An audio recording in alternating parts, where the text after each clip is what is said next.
Do you know what time it is? It's supernatural story time. And if you're easily scared, and even if you're not, there's only one thing left to do. Just turn off the lights, because these are stories that you listen to only in the dark. Stories to listen to when you drive, Volume 5. One of the scariest things in life is the feeling of being lost. When you find yourself in these situations, panic sets in. Your heart beats faster, your senses become keener, sweat builds on your brow. Well, this is my story. On November 2nd, Jake and I drove home from Toronto, Canada. Jake is a good friend of mine. I realize this year will mark the 5th anniversary of our experience. But that night is burned so fresh in my mind that I can still easily recall the details. I'd gone to Canada to see a live show of a very popular, at that time, comedian. He primarily filmed about kittens, puppies, and other cute animals. I think it was the vulgarity with which he presented himself and the sense of how much he hated what he did that drew us to him. I laughed harder that Saturday than I had in a long time. The next day, we left at roughly 2 in the afternoon. Bags packed, phones charged, we begrudgingly left to return to Ohio. Customs and the drug dogs were a separate adventure, but barring that, our drive was uneventful. Soon we realized we could pass straight through Erie, Pennsylvania. Jake and I had a mutual friend who was studying at Mercyhurst and knew that a visit would make her evening. Having just been Halloween a few days prior, Adrian, another friend, happily greeted us with leftover candy and homemade cookies. She snapped into total mom mode and wanted to make sure we were well fed for the trip back. After a few hours, and since Jake had to be up for morning classes, we decided to leave. Adrian noticed how tired we both appeared, and again in mom mode said she was going to call us periodically to make sure we weren't falling asleep at the wheel. I already mentioned that I don't recall the details of this evening very well. I guess you could refer to this as a flashbulb memory. A flashbulb memory is an event that could have been extremely important or terrifyingly tragic. Something that happened in your life that you won't ever forget. Most of us can recall exactly where we were on 9/11. Most of us cannot, however, recall what we had for dinner 3 Wednesdays ago. When this happens, you remember every minute detail. For example, when Jake and I passed the Ohio border, the album Black Parade by My Chemical Romance was in the CD player. I was staring at the floor, listening to the words, and happened to glance over and see that our gas gauge almost read empty. "Hey," I said, "dude, we need gas." In response, Jake typed a few things into his Garmin and pinpointed the nearest station. I went back to staring at the ground and made it through a few more songs when my phone rang. I tried to answer Adrian's call, but my phone immediately died. I remember thinking at the time how odd this was since Jake and I made sure our phones were fully charged before we left Toronto. But I didn't dwell too long and instead asked Jake if I could borrow his. I didn't want Adrian to panic and wanted to call her back as soon as possible. Jake didn't say a single word to me, and without looking at him, since I was focusing on what was wrong with mine, he handed me his phone. I tried to dial Adrian's number, but quickly saw that his was dead as well. "Jake," I said, "there's something wrong with our phones." He didn't answer.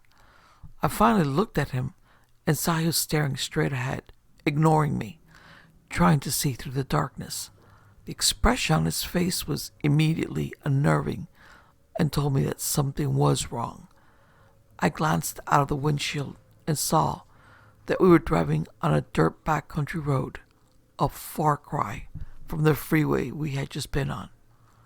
"Are we going to get gas?" I asked. "This is where it's telling me to go," he whispered back. We drove in silence until we came upon the main road in this town. It was a typical main road. Houses were lining both sides, except that everything was dark. There wasn't a single light in any of the buildings, nor were there any cars or people on the streets. It looked completely deserted.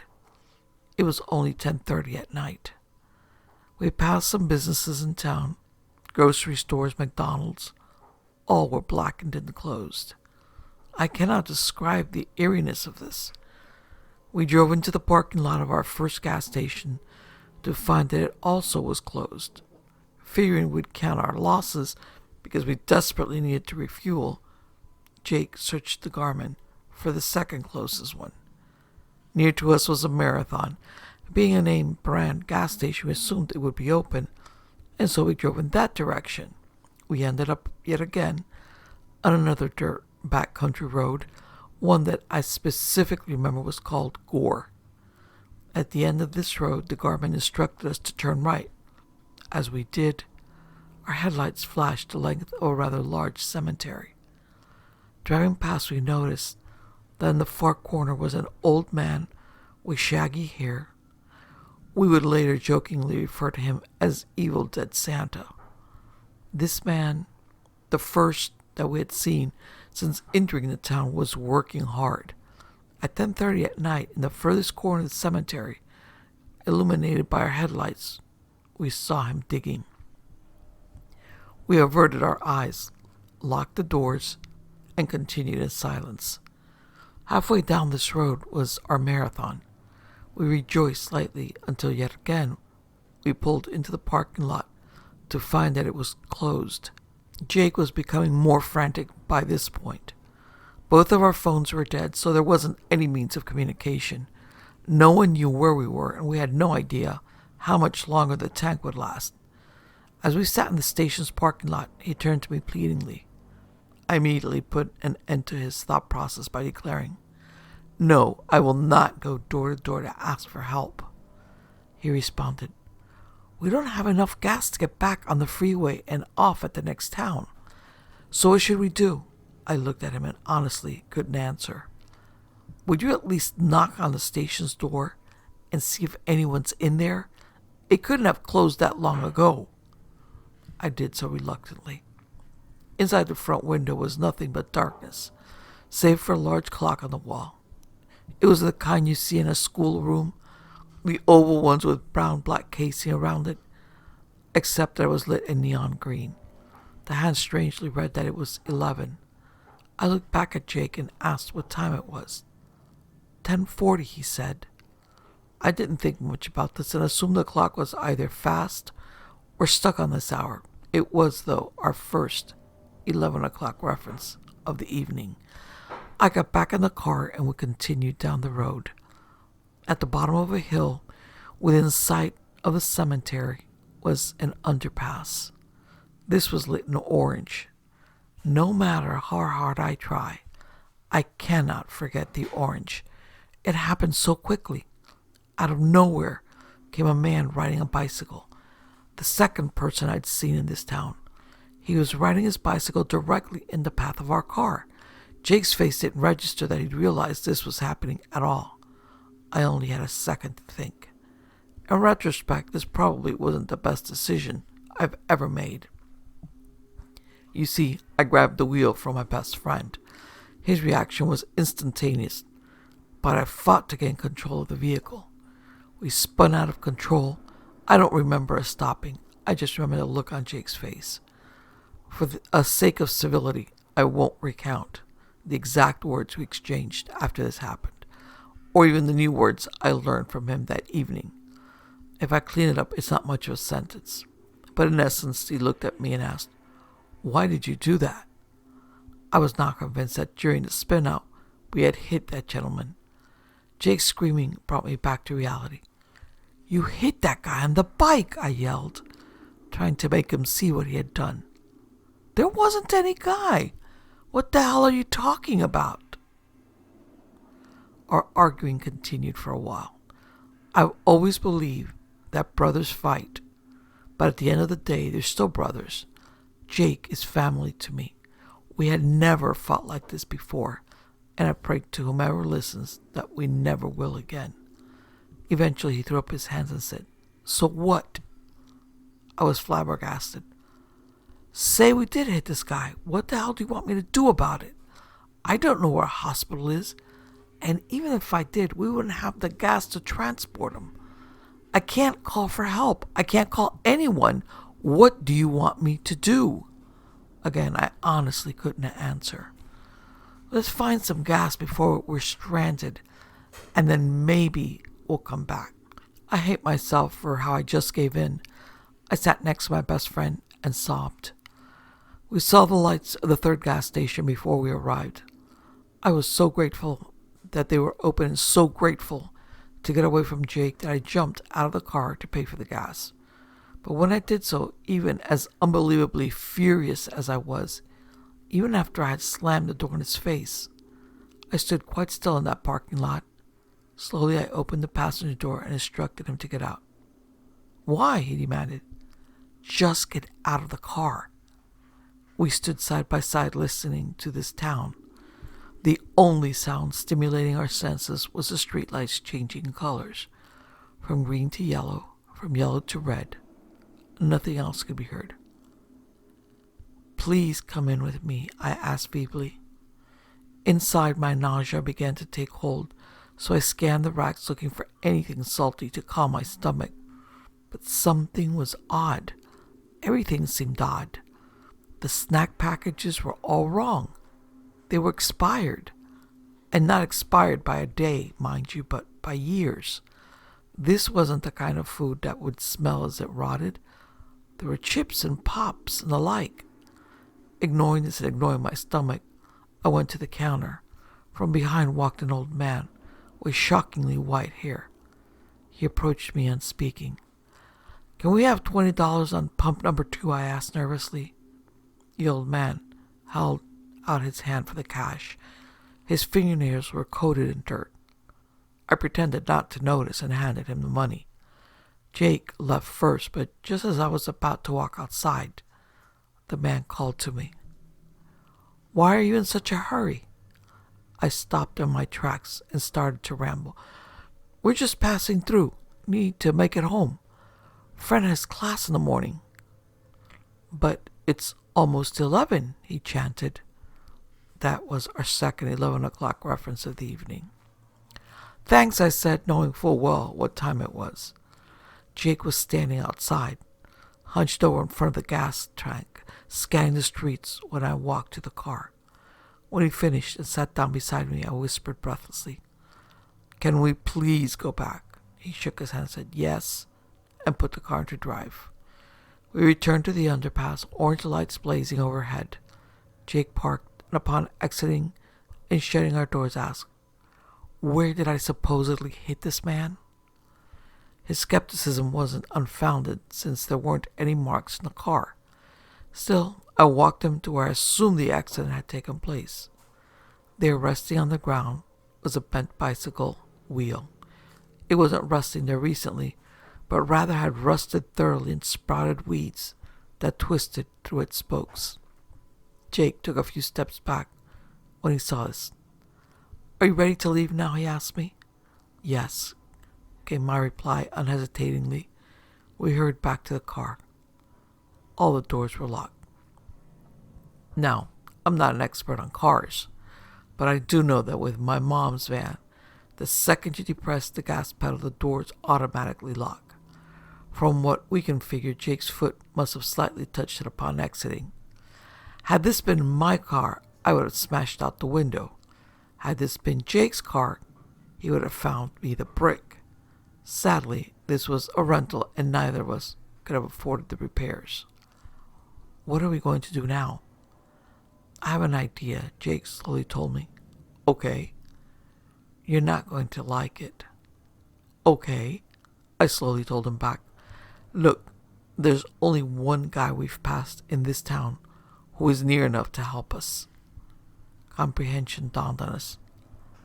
I'm not walking to the cemetery, I said matter-of-factly. Just listen, we saw him digging, right? He must be a maintenance man, and if so, he probably would have a coat hanger or something handy we can use to get back in the car. As much as I hate to admit when he's right, he had a point. So we walked. From the man's position in the cemetery, he could easily see the marathon station, the underpass, and our car parked to the side of the road. When we approached the back corner of the chain-link fence that separated us from him, we noticed that he had completed digging one grave and was halfway through a second. "Excuse me," I said, "we locked ourselves out of our car, and we're wondering if you could possibly help us." "No, you didn't," the man replied mid-dig. "Yes, we did," Jake interjected. "We locked ourselves out." "No, you didn't," the man replied mid-dig. My frustrations were starting to show. I looked at Jake as if to laugh at him for thinking Evil Dead Santa would be any help to us, and then said to the man, "Whatever, thanks anyway." As we turned to leave, he finally glanced up. "Why are you in such a hurry?" he asked. "It's almost 11. That was our third 11 o'clock reference of the evening. That was the excuse we needed to run back to our car. That was when the man dropped his shovel. That was when he hopped over the chain-link fence. That was when our doors strangely were unlocked. That was when Jake floored it. I know for a fact those doors were locked. Regardless, we ran every stoplight and stop sign as we fled to town. There wasn't anyone to prevent us, so why not? We arrived at my house close to 2 a.m. Jake lives 45 minutes from me, and not wanting to part so soon, since we were clearly still shaken up, he asked if he could stay a little longer.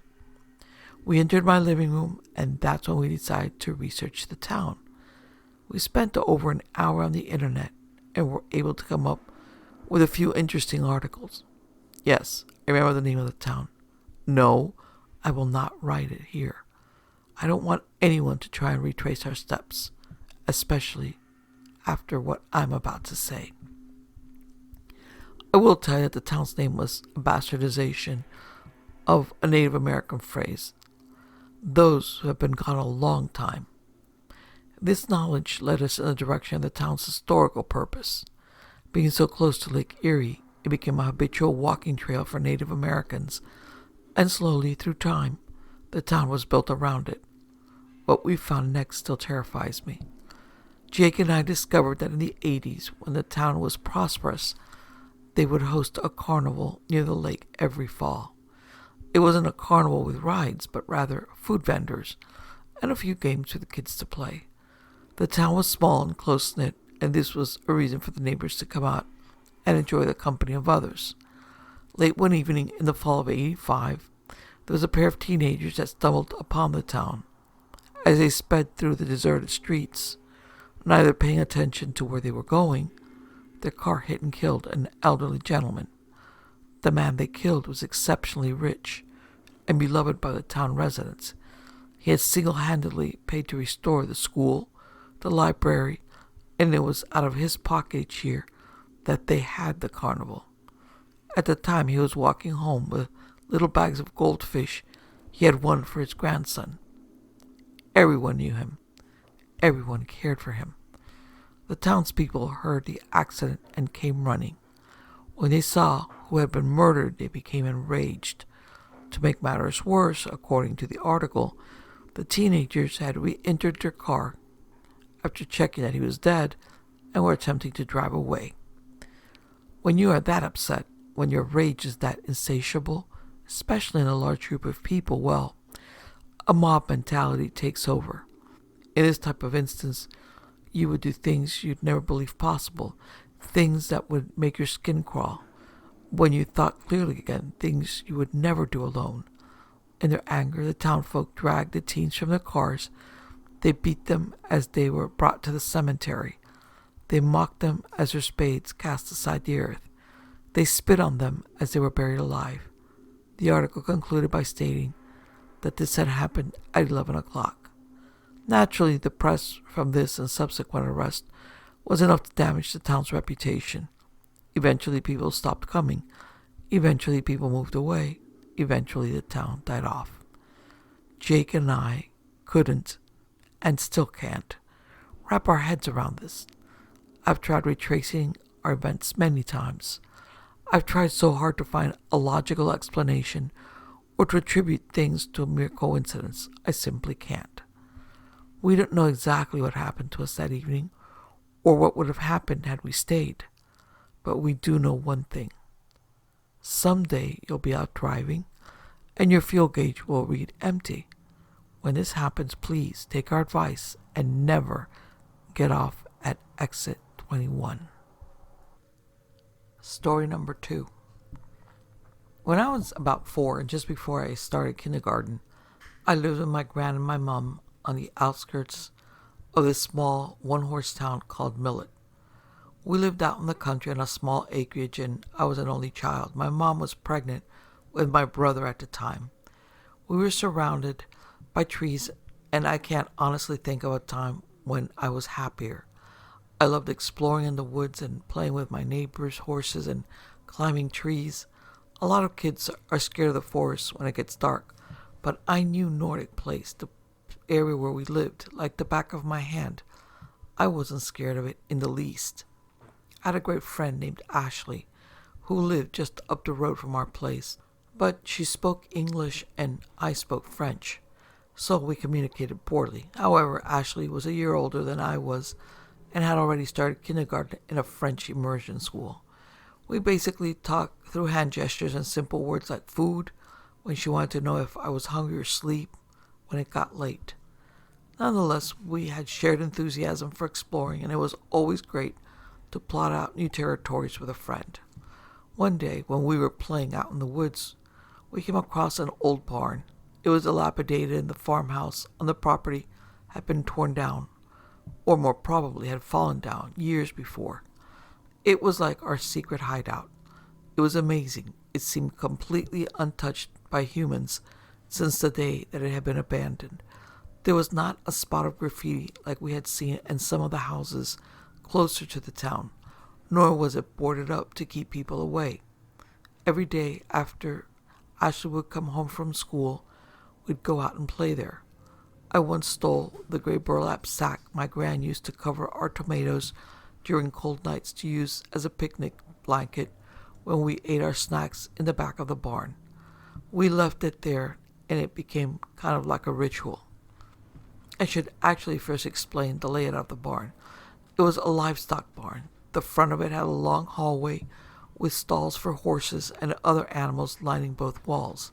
The stall doors that were still there were hanging by their hinges or splintered and broken on the floorboards. The back of the barn was separated from the rest of where the livestock lived and probably served as a place to keep machinery. There was another large sliding door, but was far too heavy for Ashley and I to move it. This space was much smaller than the livestock area and much cleaner as far as decrepit barns go. It also had a stepladder to the loft of the barn in the front towards the middle of the barn. Ashley, being the smaller of us two, tried climbing it one day, but one of the steps cracked under her weight, and we both silently agreed that going up there was not a good idea. One day, while we were having our daily snack in the back room, we heard the front door creak. Now, this is a really run-down barn. Most of it creaked whether there was wind or not that day. However, the doors were sturdy as hell and wouldn't move or make a sound unless provoked. Scared it was one of our parents come to yell at us, Ashley motioned over to the stairs up to the loft. I started to follow her before remembering our snacks, so I doubled back to get them before following her as quietly as I could up to the loft. In the loft was hay, and lots of it. It was old and slightly moldy, probably from years of neglect and weathered from the seasons, but we dove in to hide ourselves. Ashley got the bright idea of lying on her stomach to cover herself further and look through the cracks in the floor to see what was going on below. I followed suit and tried to nab a look at our visitor. We giggled quietly, thinking we were going to get away with our hiding place. We totally outsmarted the adults. The person walked very slowly from the front of the barn to the back, where we had laid our blanket. I remember them going slowly because it reminded me of that time I tried to catch a magpie and went as slowly as I could not to spook it. When they got to the back of the barn, we realized that it wasn't our parents, but probably a farmer or someone who lived around the property. We were quiet as he walked around, and for a moment He lingered a little too long around the burlap sack. The air of the environment had completely changed. Ashley and I exchanged terrified glances as we were convinced he would come up the stairs to the loft to yell at us for being on his property. So we sunk back in the hay far enough so that we couldn't see a thing and lay there quietly. At this point, we were too terrified to breathe, let alone giggle anymore. Finally, when we were both convinced that the man wasn't there anymore, we started shifting our position. Ashley said something quietly. I don't know what. I assumed it was that her arms were sleeping or something, but then she pulled out these little white rocks. We had no idea what they were, but we pocketed a few of them and decided to run back home. We went to her place where Ashley showed her mom the rocks we'd collected. Her mom started yelling something, and I thought that we had gotten in trouble. She seemed frantic, and I didn't want to get in trouble, so I grabbed a couple of the rocks and ran back to my house. My grandma was sitting at the kitchen table. When I got in, I showed her what I found and what had happened with Ashley and her mom. She was quiet for a bit before explaining to me that her mom was probably not angry at us but scared. These weren't rocks that we had found, but rather they were teeth. My gran called her mom, and they talked for a while before they decided to tell us that we weren't allowed in the barn anymore and that we should probably spend a little less time together. One day after school, Ashley came over to my place, and we went over to the barn again to spite our parents. We were quickly thwarted in our efforts, however, as police were swarming the barn. I remember that Ashley and I didn't see much of each other after that, and that the police came to our house to collect the remaining teeth that I had taken. I never spoke to any police officers, and after a while, I forgot about it.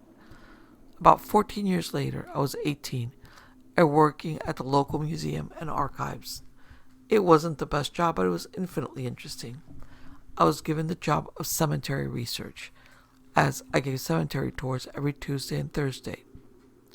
Basically, my job was to uncover new stories of the people buried there, particularly interesting ones involving the town's founding families, the Mullins, the Weirs, and the Harveys.